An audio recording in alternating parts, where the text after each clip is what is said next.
نهائي كأس السوبر الأسباني 2017، ريال مدريد برشلونة. من أكتر المباريات اللي اتظلم فيها كريستيانو رونالدو كانت هي المباراة دي.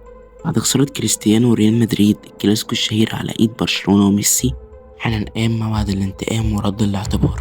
المهم تبدأ المباراة وكريستيانو على دكة البدلاء، تفضل هجمة هنا وهجمة هناك لحد ما الشوط الأول يخلص بنتيجة 0-0.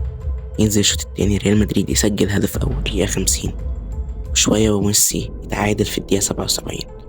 كان كريستيانو نزل في الدقيقة 58 بالظبط.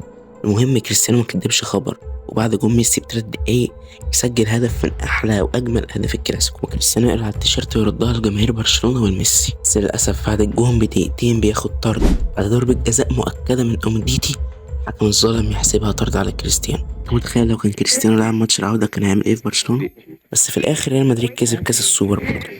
متنساش تقولي رأيك وتدعي لإخواتنا في كل حتة.